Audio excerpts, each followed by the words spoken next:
I've come back to Sierra Leone 6 weeks after I was last here. I initially came to cover this, a landslide which in mid-August left up to 1,000 people dead or missing and over 7,000 homeless. But what I want to know is, while this site still looks pretty much the same, what's happened to the people who were affected by it? Life.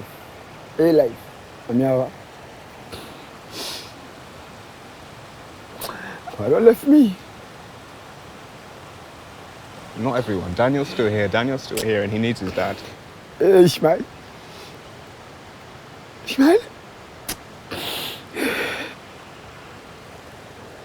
God.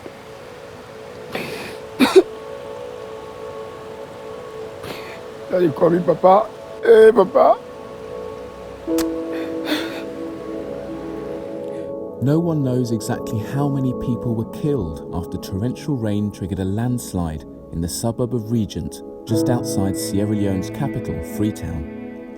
At the time, we met Maliki, who'd lost almost all his family in the landslide.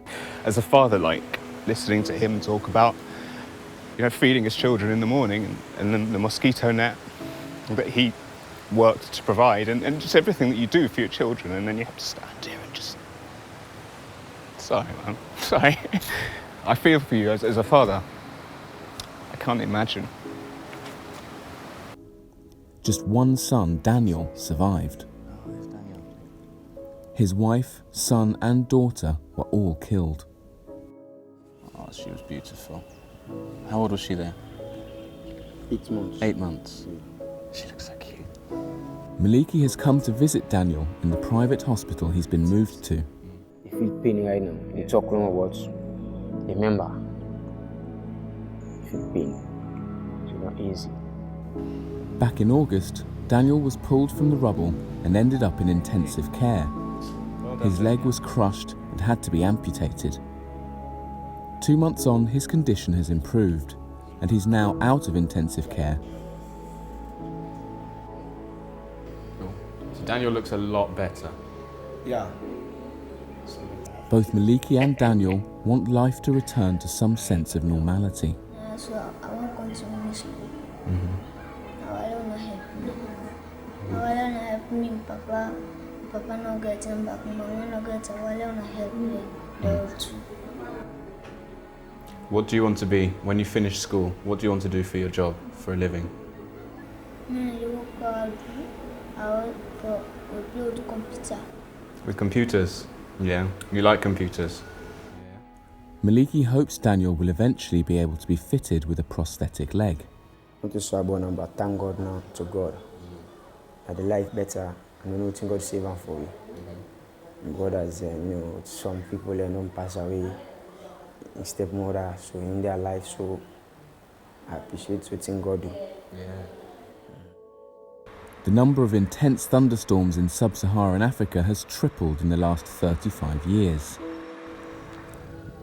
Mount Sugarloaf, the area that has been affected by the landslide, is meant to be protected, with controls over what can be built there. But as the population of Freetown has expanded, these areas have been deforested and the land used to build houses on.